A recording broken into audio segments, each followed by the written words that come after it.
Então, eu quero agradecer mais uma vez todos por terem vindo nessa conversa sobre o essencial, nesse ciclo de conversas sobre o essencial, onde a gente pretende abordar diversos temas, né, nesse diálogo entre a física quântica e diversas áreas, mas com este fio condutor que é trazer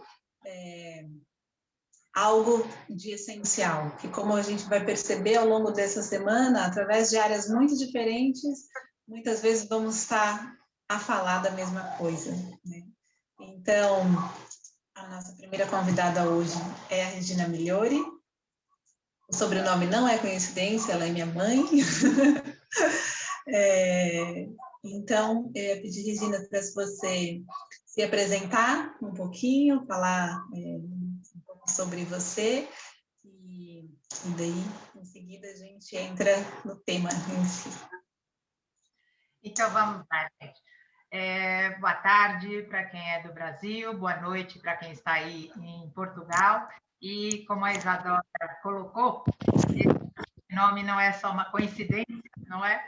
E eu tenho a felicidade de ser a mãe da Isadora e de ter acompanhado toda essa trajetória e o interesse dela pela física quântica e todo o desdobramento que isso vem tendo no belo trabalho que ela vem realizando. E eu não falo isso como mãe, não. Eu falo isso também como pesquisadora e como quem atua nessa perspectiva de desenvolvimento humano há bastante tempo. Eu venho de uma trajetória que, para muitos aqui, pelas carinhas que eu estou vendo, né? Eu comecei essa trajetória na minha atuação, na minha atividade, há cerca aí de um pouco mais de 40 anos atrás, na década de 70, quando eu imagino que muitos dos que estão aqui ainda não tinham nem nascido, não é? E naquela época, quando eu tentei estabelecer pontes como essas, sobre as quais nós vamos conversar aqui, tentando fazer uma conexão entre novos paradigmas da ciência, processos educativos, processos de desenvolvimento humano, naquele momento, ainda meados da década de 70, isso não foi bem acolhido e não era bem acolhido. Eu diria para vocês que a gente ter uma conversa como essa que nós vamos ter hoje, ainda era coisa de doido, não é? Depois, com o passar do tempo, na década de 80, a gente viu uma série de perspectivas irem se consolidando, principalmente no âmbito do entendimento a respeito da consciência humana, da própria concepção de ser humano, e na década de 90 isso se ampliou e foi ganhando nome, a gente foi assumindo determinadas posturas paradigmáticas sob a ótica da transdisciplinaridade, o avanço das pesquisas e das evidências neurocientíficas, e o que a gente tem hoje no cenário atual é que isso não só é algo que está na pauta, como se transformou também em demanda do mundo. Como eu disse para vocês, eu comecei a minha atividade profissional, a minha carreira na década de 70, e naquele momento eu havia feito a minha graduação em Direito e em Letras, porque naquele momento a minha aspiração era ser diplomata. E eu conto isso para vocês porque o que na realidade havia no meu coração, na voz interna que eu ouvia como a minha vocação, era tentar fazer algum tipo de trabalho que pudesse contribuir para um mundo melhor, contribuir para que as pessoas pudessem despertar o que tem de melhor e oferecer isso ao mundo, trabalhar pela paz, trabalhar numa perspectiva ética, numa perspectiva de valores, e imaginei que isso pudesse acontecer através da carreira da diplomacia.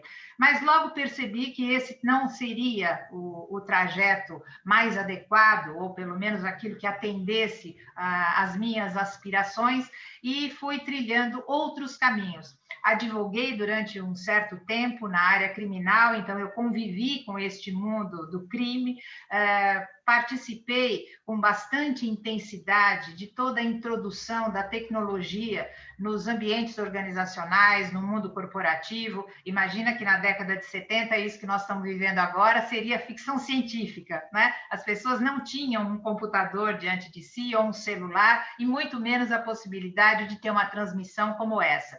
Então, vivi muito e com muita intensidade esta aproximação com a tecnologia e com a aplicação da tecnologia a diferentes áreas de atividade. E, ao mesmo tempo, também fui me aprofundando no universo da educação e do desenvolvimento humano. E, por conta disso, fui me familiarizando com outras áreas do conhecimento, principalmente naquilo que diz respeito a essa conexão entre o cérebro, a mente e o comportamento. E daí o meu interesse, e depois a pós-graduação e todo o caminho de poder me aproximar deste universo para conhecer melhor de que forma a gente pode se perceber responsável pelo mundo em que a gente vive, pela realidade que a gente vive, e, ao mesmo tempo, além de se sentir responsável, de perceber esta responsabilidade, como é que a gente pode desenvolver habilidades que nos permitam não só construir uma vida pessoal mais feliz, mas, ao mesmo tempo, irradiar benefícios em modelos de trabalho, em modelos educativos, em modelos sociais, que possam contribuir para uma vida melhor e para um mundo melhor. E é um pouco sobre isso que a gente aqui hoje vai conversar. Um pouco dessa aproximação entre diferentes áreas de conhecimento,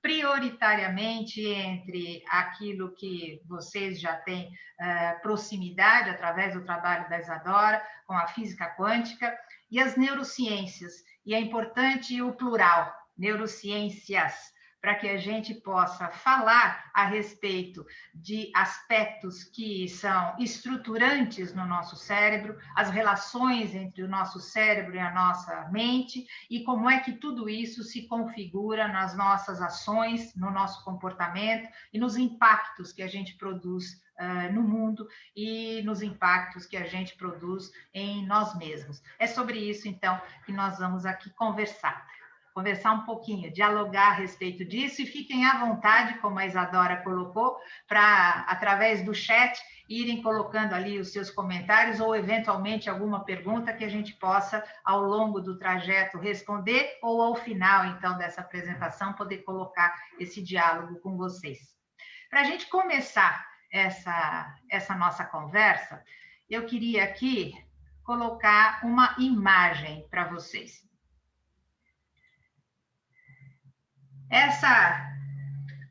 E queria pedir a vocês que observassem esta imagem e prestassem atenção à forma como vocês se relacionam com essa imagem. Há pessoas que olham para essa imagem e observam um lindo céu azul, né? Um dia que parece ser resplandente.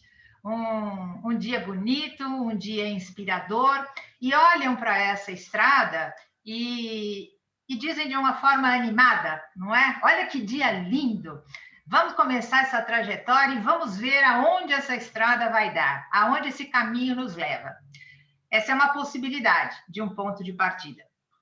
Mas existe uma outra possibilidade também, existem inúmeras outras possibilidades. Alguém pode olhar para essa paisagem e pensar assim, nossa, que estrada ruim, esburacada, difícil.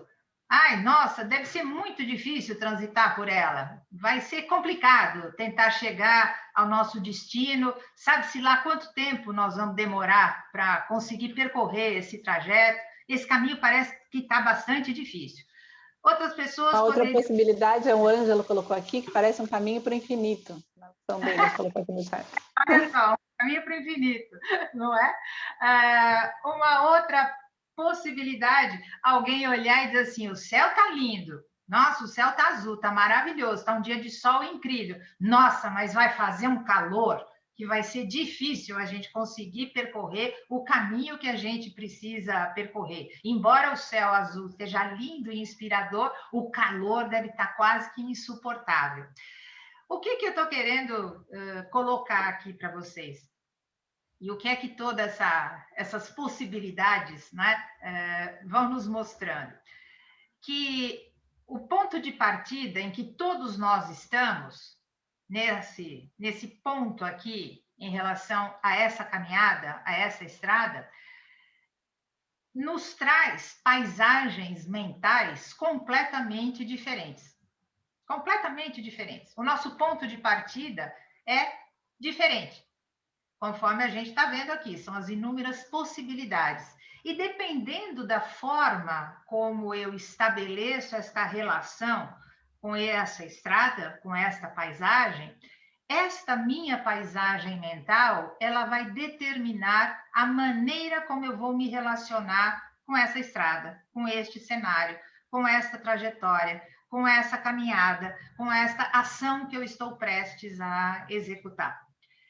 Essa possibilidade de criar paisagens mentais é que nos habilita a dizer com bastante segurança que a maneira como nós vamos nos relacionar com essa estrada, a maneira como nós vamos nos relacionar com esta caminhada, a forma como nós vamos nos comportar diante deste cenário, diante das nossas expectativas, tudo isso está sendo formatado pela nossa mente, pela mente de cada um.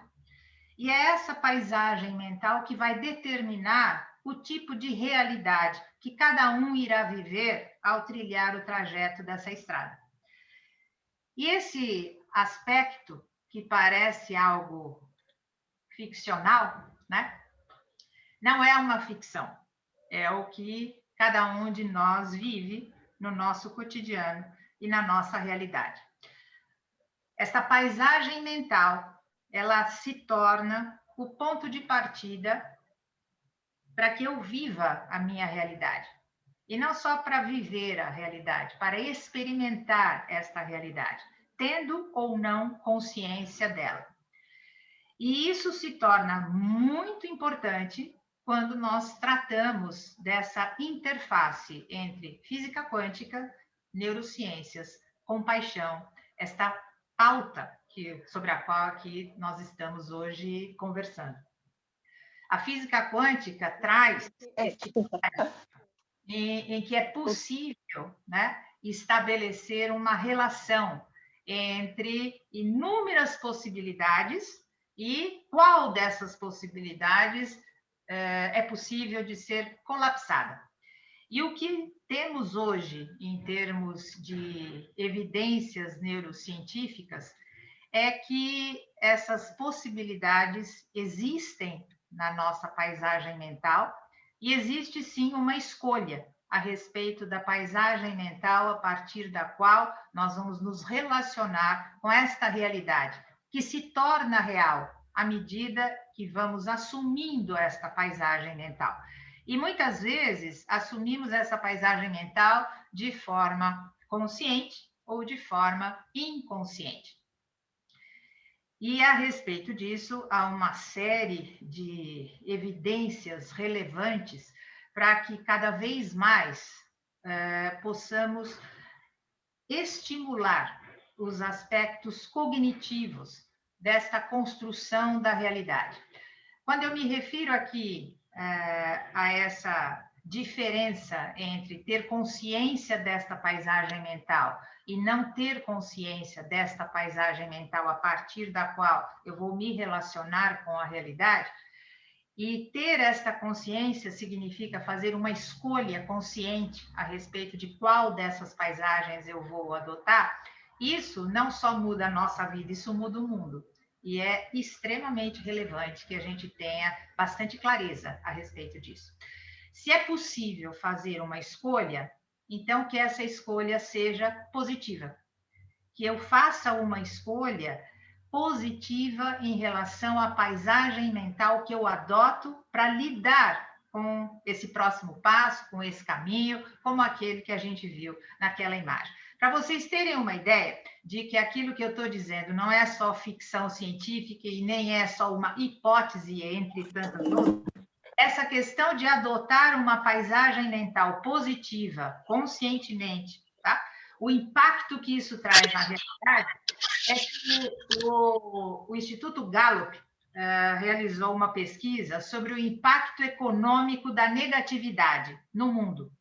E o resultado é uma cifra impressionante, de cerca de 300 bilhões de dólares. Esse é o impacto negativo da paisagem mental negativa das lideranças no mundo do trabalho, no mundo das corporações, no âmbito social, no universo político. Então, eu estou dando esse exemplo só para a gente ter a noção tangível do que significa a adoção consciente de uma paisagem mental que irá construir uma realidade.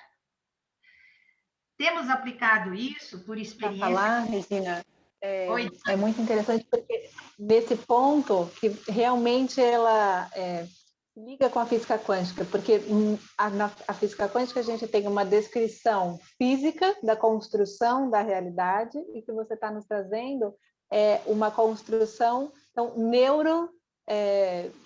biológica da realidade, né? E isso traz um ponto que é um tema que eu adoro, que é assim, mas que a gente pode se perguntar, mas afinal, então o que é a realidade? É essa construção externa ou é a construção interna? Então esse ponto que a Regina está falando e que vai continuar, eu acho que assim é fundamental e por isso que a construção, né, desse nosso ciclo de diálogos, a Regina veio falar em primeiro, porque a neurociência ela nos traz hoje, como ela está colocando, essa descrição de que assim, nós construímos a nossa realidade. Isso é uma frase que tem sido muito dita, né? E que eu falo e desconstruo também muito essa ideia, mas como que a partir das neurociências a gente consegue perceber essa construção, então, que é interna, mas que se reflete totalmente, né, Regina, na realidade que a gente experimenta de fato, né? E não só a gente experimenta, como o mundo todo, como a Regina está colocando aí, inclusive economicamente, né? Eu vou dar um outro exemplo sobre isso que nós estamos conversando aqui, antes da gente entrar num detalhamento técnico, né, mais profundo. Um dos programas que nós realizamos voltados para instrumentalização de educadores na aplicação de toda essa metodologia sobre a qual nós estamos falando aqui, é um programa chamado Mind Educa. E eu ouvi de uma professora um relato muito interessante, quando ela disse o seguinte: essa professora trabalha numa escola, numa região de muita dificuldade socioeconômica, num ambiente de muita adversidade em relação aos estudantes. E essa professora deu o seguinte relato. Ela disse: eu me sentia impotente diante de determinadas circunstâncias que os estudantes viviam, os estudantes da minha sala de aula. E muitas vezes eu via que um deles chegava com uma expressão de muita tristeza, né? Abatido, e eu me aproximava dele querendo ajudar, querendo apoiar de alguma forma, e perguntava para ele: mas o que é que aconteceu que você está aí com essa carinha tão triste? E aí ele me relatava os fatos. Ele me dizia: olha, o meu pai teve uma briga com a minha mãe, ele foi muito violento e os vizinhos acabaram chamando a polícia, o meu pai foi preso, a minha mãe não está bem. E ela dizia que se sentia muito impotente e muito infeliz diante desse fato, como se ela não pudesse fazer absolutamente nada em relação a isso. E aí ela disse que percebeu uma outra possibilidade, a partir do entendimento disso que nós estamos aqui conversando. Ela disse o seguinte: olha, talvez em relação a esse fato, eu, sua professora, não possa fazer nada, mas eu posso te ajudar a mudar a maneira como você vai se relacionar com isso. E ela disse, a primeira coisa que eu fiz é perceber que eu estava fazendo a pergunta errada. Eu tinha que perguntar para esse estudante, o que é que você está sentindo? Ao invés de eu chegar diretamente e dizer para ele, você está tão triste, o que é que aconteceu? Eu já estava dizendo para ele que ele estava triste e eu simplesmente estava perguntando a respeito de algo externo a ele, perguntando quais eram os fatos. E aí eu percebi, como professora, ela disse, que eu poderia sim ajudar e muito essa criança, né, esse jovem, a observar todo este conjunto de eventos a partir de um outro olhar e lidar com tudo isso de uma outra forma. Ela disse, e aí eu percebi o quanto eu poderia contribuir para que a realidade deste estudante pudesse ser uma realidade mais positiva, pudesse ser uma realidade melhor, que ele pudesse passar por isso de uma outra forma. Então, eu estou trazendo aqui somente alguns exemplos sobre isso que a Isadora acabou de colocar. Afinal de contas, o que é a realidade? E as evidências que nós temos hoje, tanto na física quântica como nas neurociências, é que existe um ponto de encontro entre mundo interno e mundo externo. E é nesse ponto de encontro que a realidade se constitui. E que diz respeito àquela paisagem que nós estávamos ali observando. E como é que a gente constitui este processo de construção da realidade? Tudo começa pela nossa atenção. Eu preciso colocar o holofote da minha atenção sobre alguma coisa. Senão, eu nem percebo que aquilo sequer existe.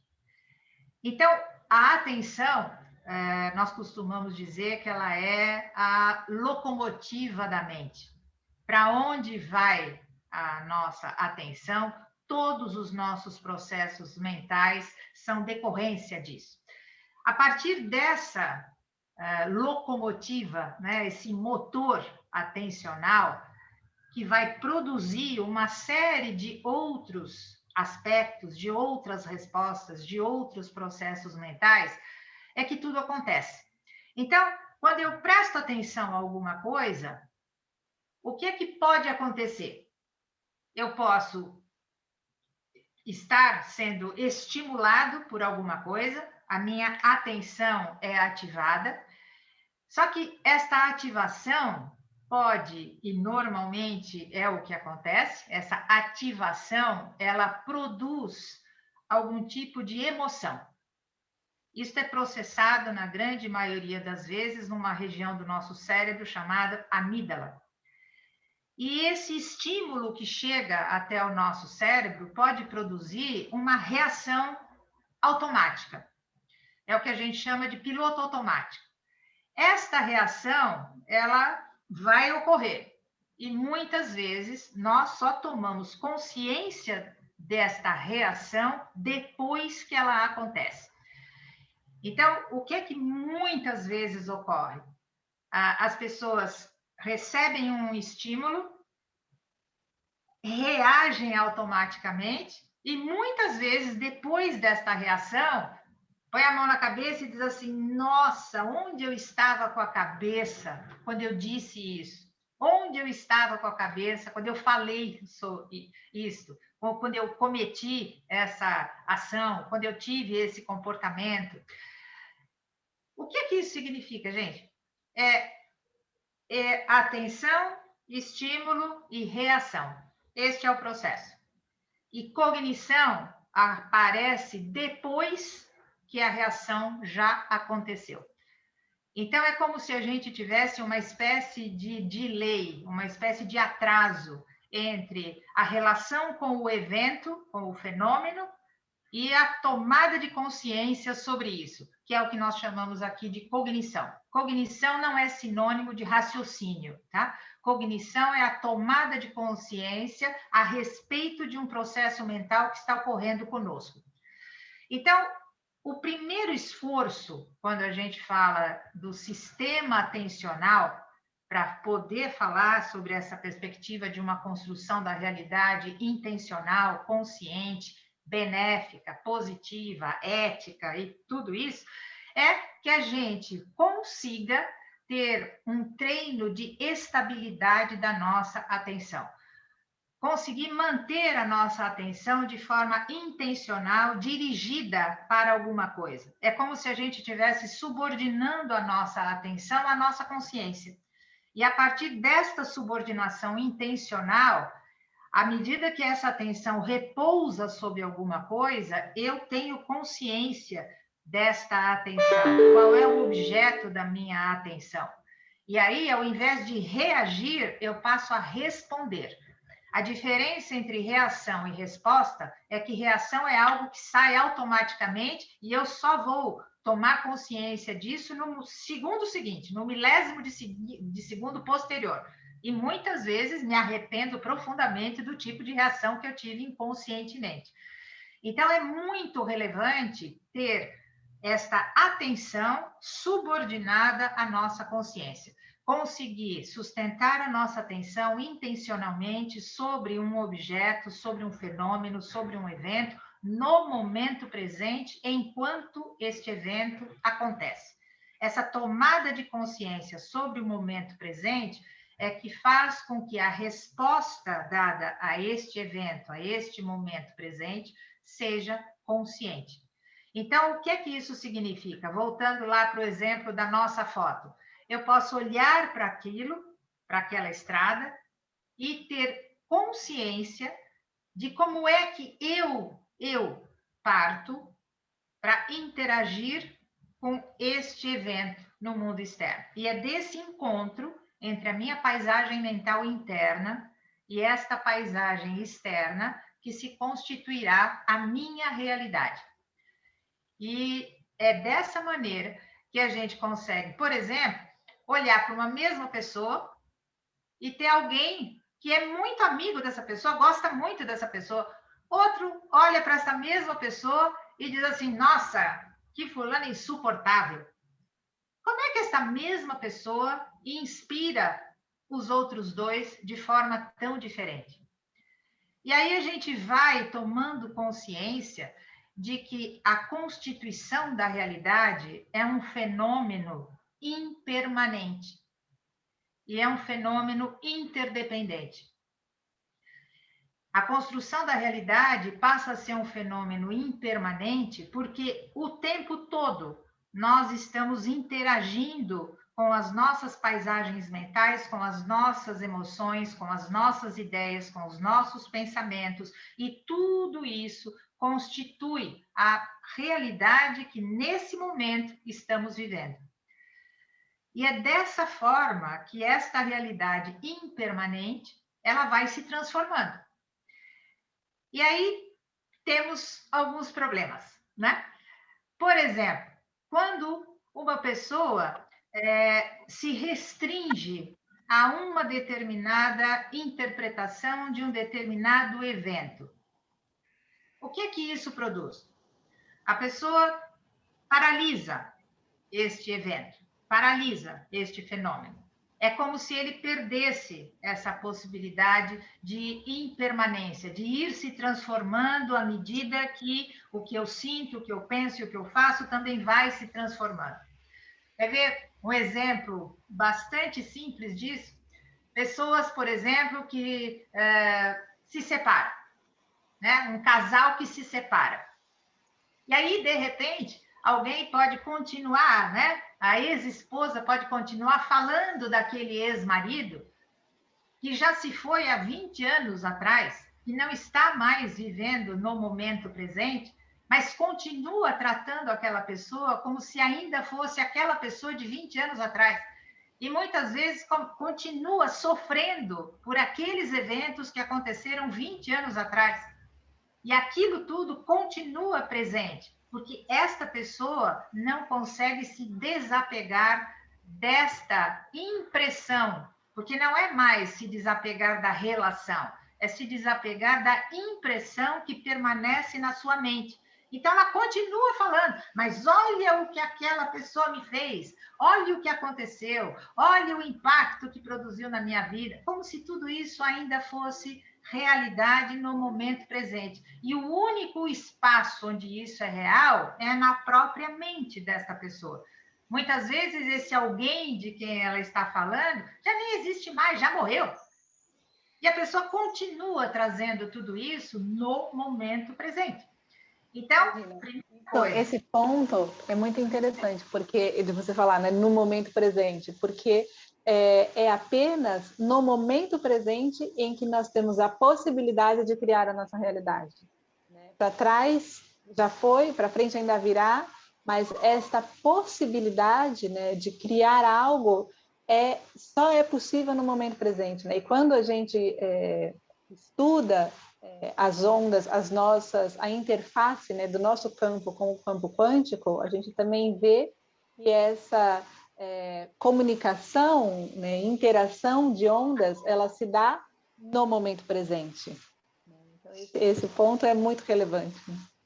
É interessante isso, Isadora, pelo seguinte, e aqui a gente começa a perceber a diferença entre realidade e paisagem mental. A realidade se constitui no momento presente. E a paisagem mental pode estar absolutamente deslocada para um passado remoto, ou um passado recente, ou para um futuro. E aí nós temos duas grandes raízes que hoje dizem respeito às maiores epidemias que a OMS vem classificando sob o ponto de vista da saúde mental, que é e a ansiedade.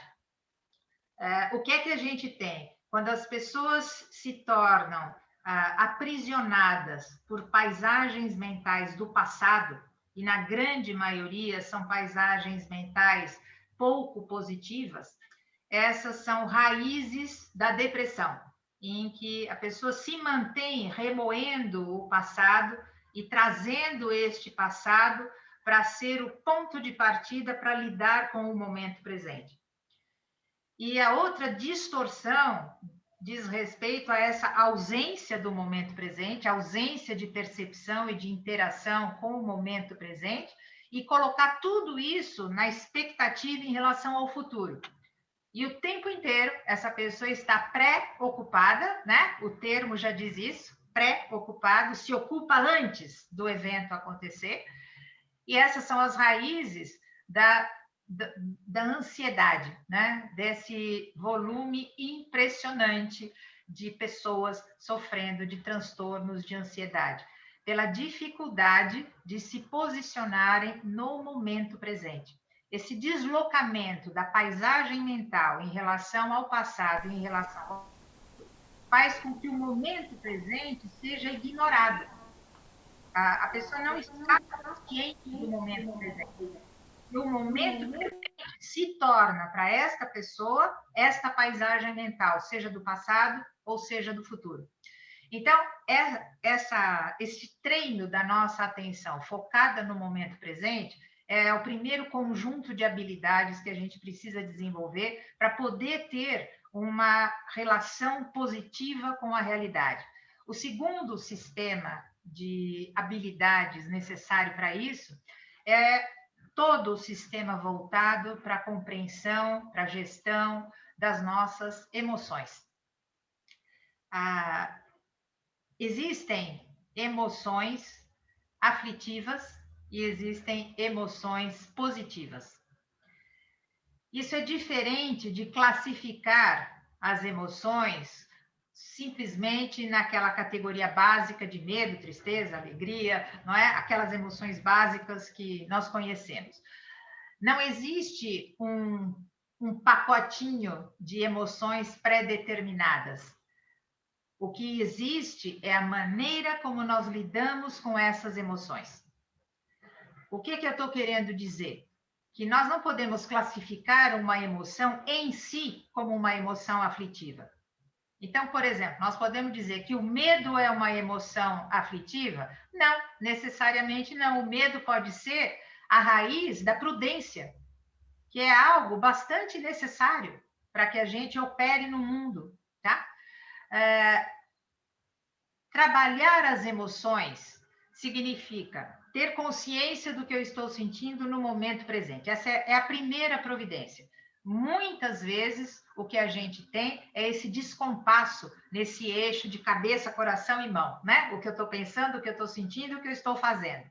E quando esse descompasso acontece, muitas vezes as pessoas estão fazendo alguma coisa, pensando em outra coisa e ignorando completamente o que está sentindo. Então, um exercício básico e fundamental é, no momento presente, a cada instante, a gente saber, prestar atenção, colocar o holofote da atenção sobre o nosso mundo interno. Nesse momento, o que é que eu estou pensando e o que é que eu estou sentindo. Porque, seja consciente ou inconsciente, isto estará se expressando no que estou fazendo. A nossa ação é a expressão, é a manifestação desse nosso mundo interno. E se nós não tivermos consciência desse mundo interno, nós estaremos agindo no mundo de forma inconsciente. E se queremos um mundo melhor, precisamos ter consciência daquilo que estamos retirando de dentro de nós e oferecendo ao mundo. E é exatamente nesse holofote a respeito de nós mesmos é que podemos hoje falar de toda uma estrutura e de um potencial ético, benéfico, compassivo, amoroso, que existe em qualquer ser humano. Por isso que hoje podemos falar de uma natureza de inteligência, que é benéfica, que é ética, que é empática, que é amorosa, e ter isso como estrutural nos seres humanos.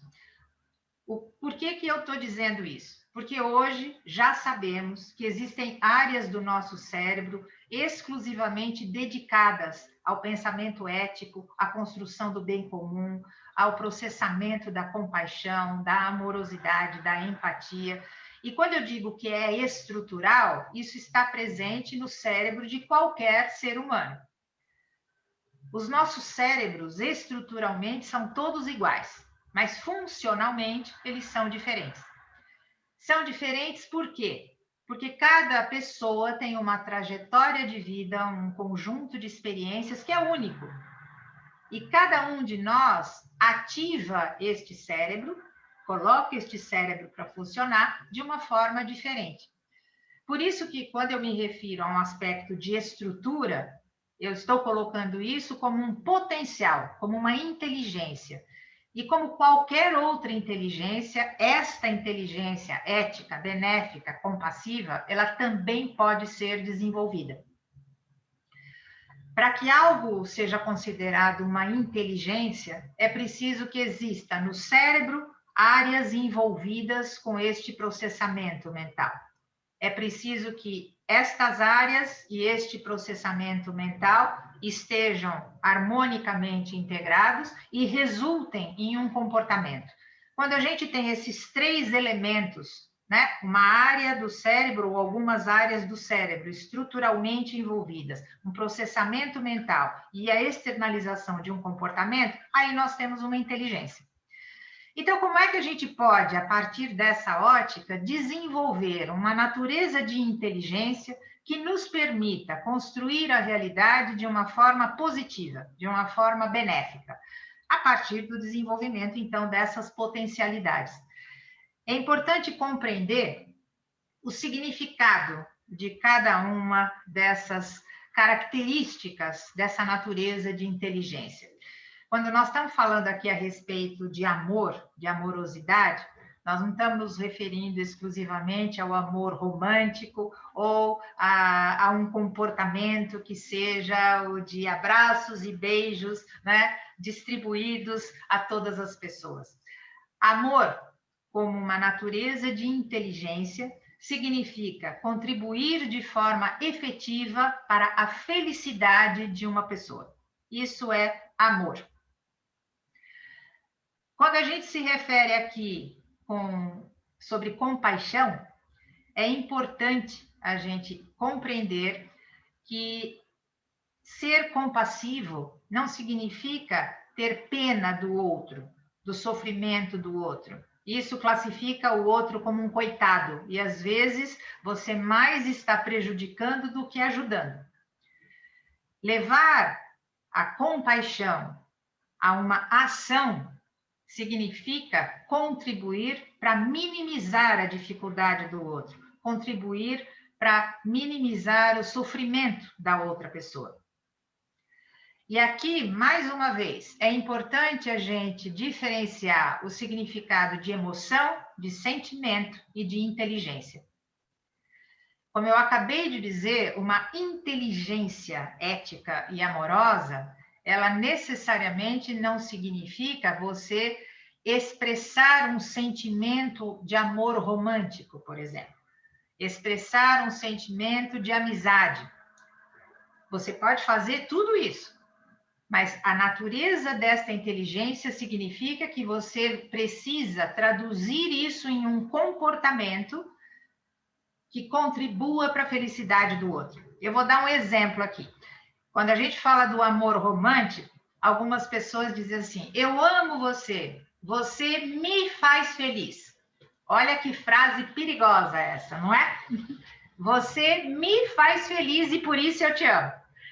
Gente, isso não é amor, isso é apego. Isso é um grude, tá? Ou então, quando você se desespera se essa pessoa resolve se afastar de você. Você não admite que ela se afaste de você. De novo, isso não é amor, isso é apego. E a emoção, o sentimento que está sendo produzido aí é ciúme, é posse, é inveja. Não tem nada a ver com este amor, com essa natureza de inteligência sobre a qual nós estamos aqui conversando. Então, é muito importante, quando a gente está aqui falando a respeito de uma inteligência compassiva, a gente perceber a diferença das realidades que vão sendo construídas dentro desse exemplo que eu acabei de dar. A pessoa está falando a respeito de amor, mas na realidade o que ela está sentindo é apego.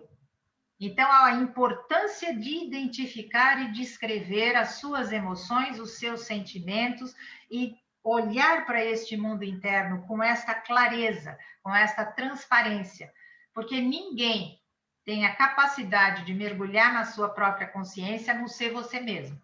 Então, ter essa clareza de qual é a minha motivação e a minha intenção.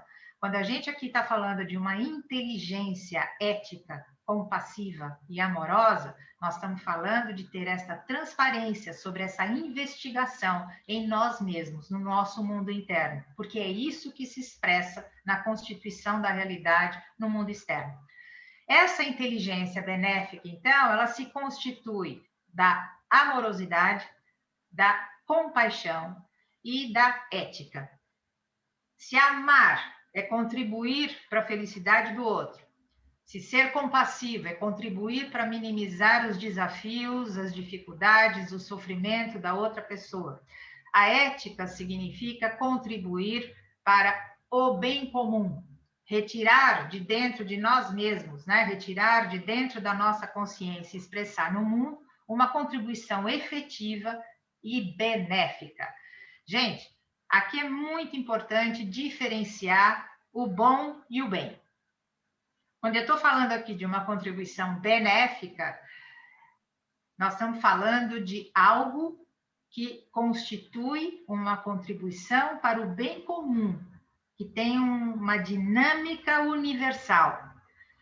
E a diferença entre o bem e o bom, que é o bom, é aquilo que eu acho bom, que eu gosto, que eu aprecio. Então, pode ser que eu ache determinada comida algo muito bom e o outro não acha tão bom assim. O que é bom para mim pode não ser bom para o outro.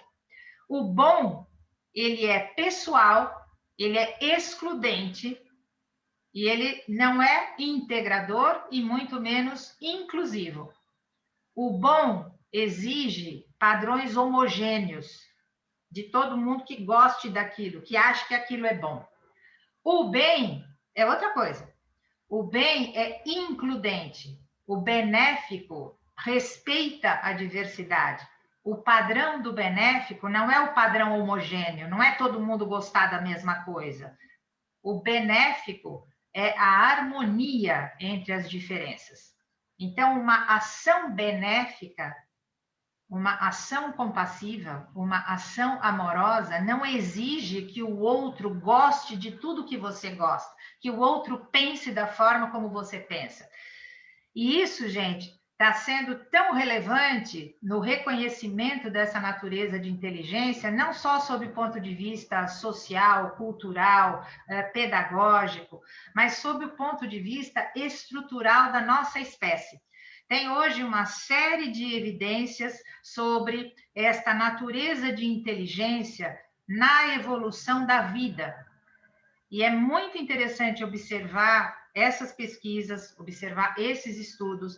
Tem um estudo hoje sobre os primatas, demonstrando a nossa proximidade, né, com os chimpanzés, com os primatas de uma forma geral, e não só a nossa proximidade, que também é muito grande com outros mamíferos, mas essa leitura de que isso aqui que nós estamos falando, essa natureza de inteligência que nós podemos, de uma forma ampla, falar como bondade, isso está presente na evolução da vida no planeta.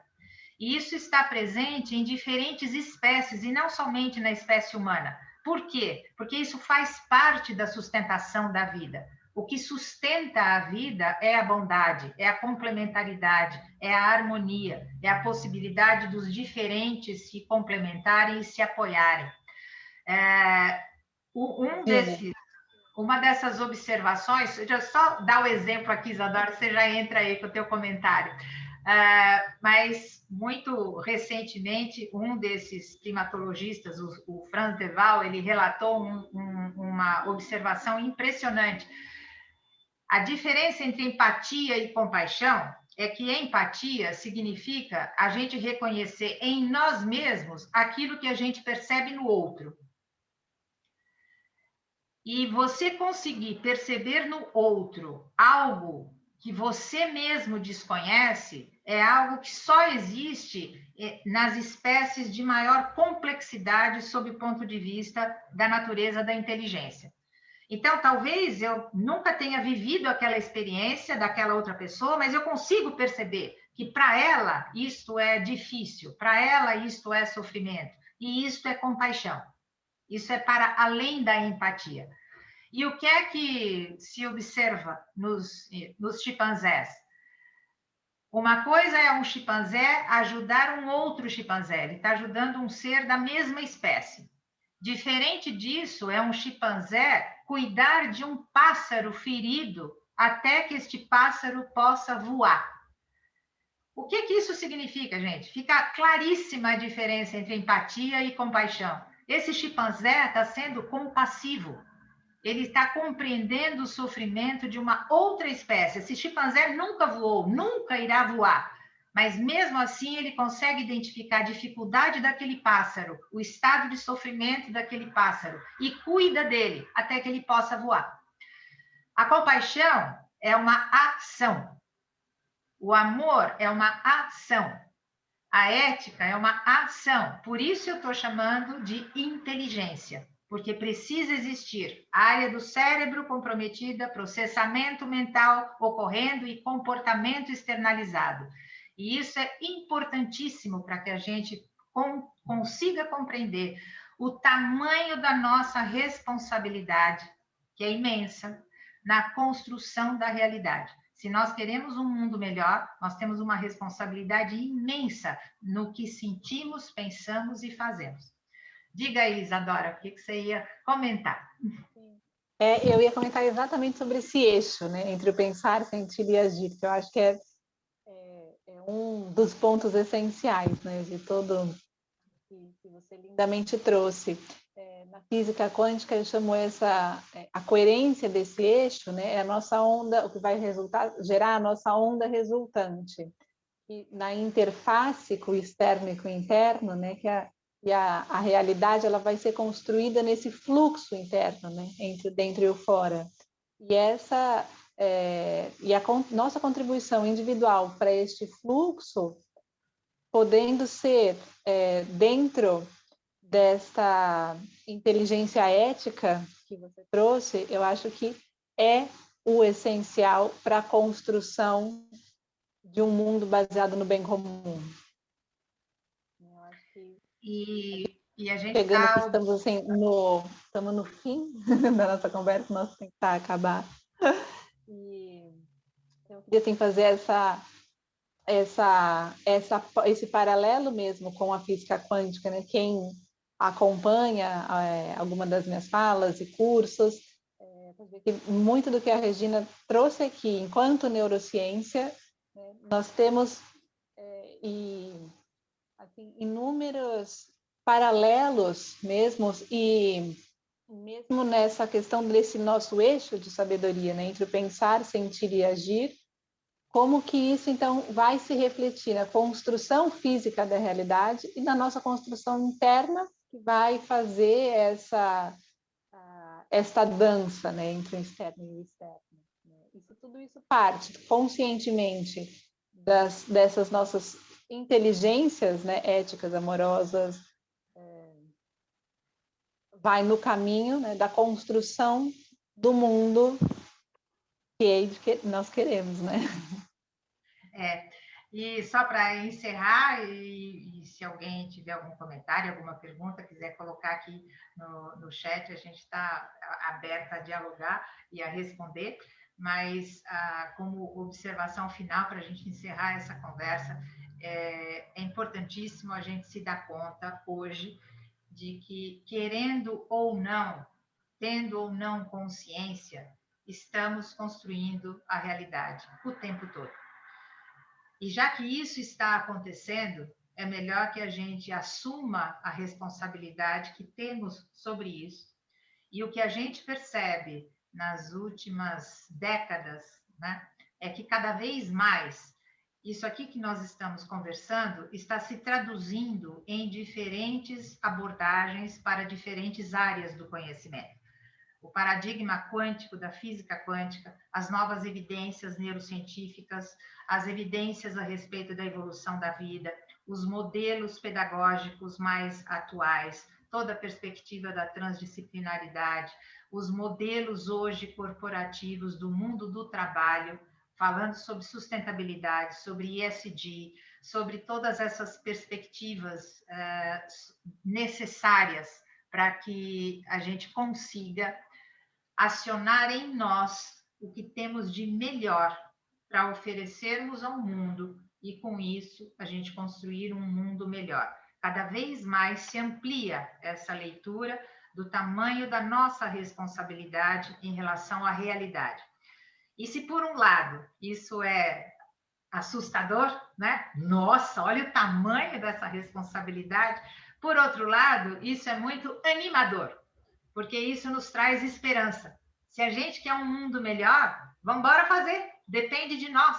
Não depende de outro lugar. Não depende de um milagre externo. Não depende de nada que não seja a nossa própria decisão. E isso está ao nosso alcance. É possível tomar melhores decisões, é possível constituir uma paisagem mental positiva, é possível trilhar um outro caminho que nos leve a um outro resultado. E sabendo disso, a gente se anima, a gente se entusiasma e vale a pena a gente, de verdade, se comprometer, né, com a expressão e a prática das nossas competências de uma forma amorosa, compassiva, inteligente, ética e competente. Eu espero do fundo do coração que a gente consiga fazer isso, porque isso está ao nosso alcance. Obrigada, Regina. Se quiser agora colocar alguma questão aqui no chat, estamos aqui nos momentos finais. E quero, em primeira mão, também uma novidade para vocês. Em breve, eu e a Regina vamos lançar um curso juntas de física quântica e neurociência, onde a gente vai se aprofundar em muitos dos temas que nessa hora de conversa a gente pôde falar e entender na prática, né? Então, o que me entrava aqui e ali, por que eu não consigo? Tudo isso parece incrível, mas como é que mesmo que faz, né? Como que é esse treino da mente? Como que a realidade física se constrói? Pronto, muitos outros temas aí que a gente está preparando nesse curso. E enquanto a gente espera aqui alguém quiser colocar ou comentar alguma coisa, Regina, se você quiser contar rapidamente só um pouquinho então do seu trabalho atual, o que você está fazendo, você apresentou, falou lindamente, e na prática como que isso se aplica, se você quiser falar um pouquinho aí no seu trabalho atual, que projeto que você está fazendo agora. Essa visão, ela está totalmente imbuída no trabalho que o Instituto Migliori realiza. E tem esse nome não por ser o nosso sobrenome, mas porque significa melhor. Migliori significa melhor, e o nosso trabalho está voltado para isso, para um mundo melhor. E nesse sentido, nós temos trabalhado em diferentes segmentos.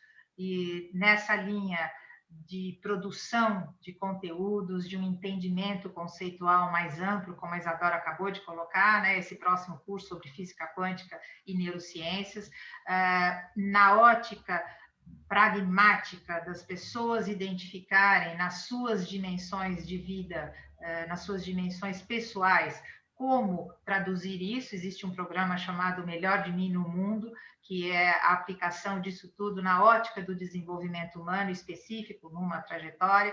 O Mind Educa, que é um programa voltado para as escolas, para que os educadores possam aplicar isso como metodologia na capacitação dos educadores e na preparação das escolas, e todo o trabalho realizado com o mundo corporativo, já que o mundo do trabalho é parte bastante relevante da nossa vida, né? Que a gente consiga expressar nas nossas atividades profissionais também esta contribuição.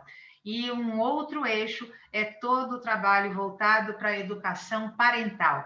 Hoje, pais e mães e filhos estão aí diante de inúmeros novos desafios. As novas configurações familiares, toda a diversidade de possibilidade familiar que existe hoje, os desafios na educação das crianças, na convivência das famílias, por conta da imensa transformação do nosso ambiente e de desafios que são extremamente novos e que são bastante desafiadores para todas as famílias. Então, existe também toda uma linha de trabalho voltada para isso, para o apoio às famílias no desenvolvimento familiar como um todo, nessas novas configurações familiares.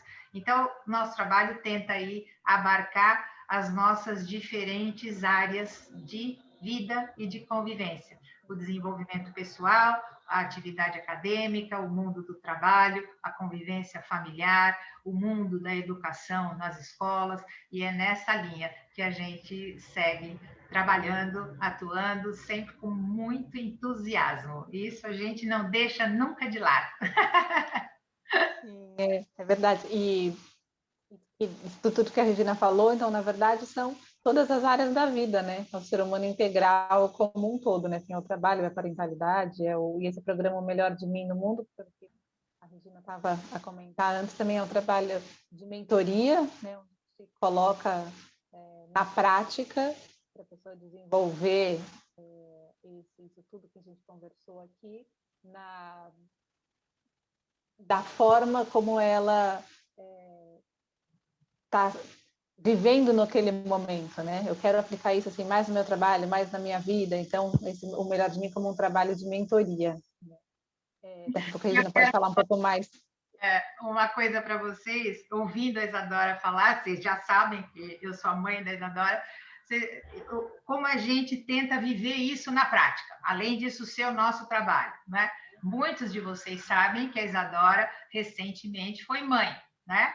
Temos aí o Benjamin, né? Lindo, maravilhoso, bonitinho, né? O meu 6º neto. E vocês acreditam que até hoje eu não consegui sair do Brasil e ir a Portugal para pegar esse Benjamin no colo?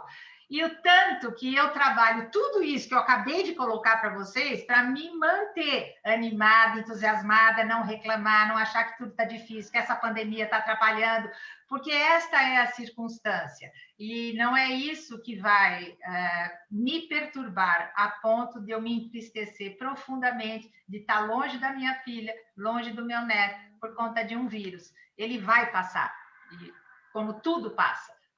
Nós começamos a nossa conversa falando disso, da impermanência da realidade. Então, essa pandemia também vai passar. E quando ela passar, e não é porque estamos vivendo nela que a gente vai deixar de oferecer ao mundo o que a gente tem de melhor. Então, mesmo à distância, eu tento oferecer o que eu tenho de melhor para esse meu netinho novo que eu ainda não peguei no colo. E a gente... em breve, né? Em breve. Aqui para o chat, olha só, tem uma coisa que é interessante, tem uma convidada nossa que entrou, que estava aqui no chat escrevendo também como Isadora Miliori Machado, não sei se era não sou eu, não sei se era mais uma coincidência de nome ou alguém que se equivocou ao ingressar e acabou colocando meu nome. Pronto, comentários não, é da nossa convidada, mas não sou eu. Então, a Lúcia perguntou se o curso vai ter uma componente prática. Sim, vai ter uma componente prática e em breve aí enviaremos toda a informação. A Isabel estava a perguntar qual é a área de especialização da Regina, de investigação, né? Então, é educação e neurociências. Se a Regina quiser falar mais um pouco sobre isso, sobre a área de investigação em si, e estamos terminando aqui a nossa conversa. Quer falar mais alguma coisa, Regina, sobre a sua área de especialização? Ou mais alguma coisa, alguma mensagem essencial? Essencial, né? Olha, sobre a área de especialização, Isabel, como eu disse aqui, eu comecei a minha trajetória acadêmica me graduando em Direito e Letras, depois eu fiz uma pós-graduação em Neuropsicologia, um doutorado em Epistemologia, para poder falar sobre essa mudança paradigmática e principalmente de que o conhecimento não é neutro. O conhecimento, como qualquer tipo de pensamento humano, também nasce de uma paisagem mental. Então, se a ciência não é neutra, que ela seja ética. E essa é uma linha de investigação com a qual eu venho trabalhando bastante também. Tudo aquilo que diz respeito à expressão benéfica das nossas inteligências, é nisso que eu sempre venho trabalhando há mais de 40 anos, tá bem? E espero encontrar vocês em outras oportunidades. E agradeço pela atenção, pela disposição de participar dessa nossa conversa e tomara que tudo isso possa ter um encaminhamento benéfico para todos nós. Obrigada a todos. Então, que tem aberto aí novas possibilidades, como a Regina colocou no começo, e terminamos assim, né? Obrigada a todos por estarem aqui. Olá, muitas pessoas conhecidas. Temos aqui o Fernando, que vai estar em breve com a gente de novo. Obrigada. Tchau, gente. Muito obrigada. Obrigada a todos. Obrigada. Até amanhã. Estou vendo Almo. Um beijo, Fernando. A gente se vê. Adriana. Até.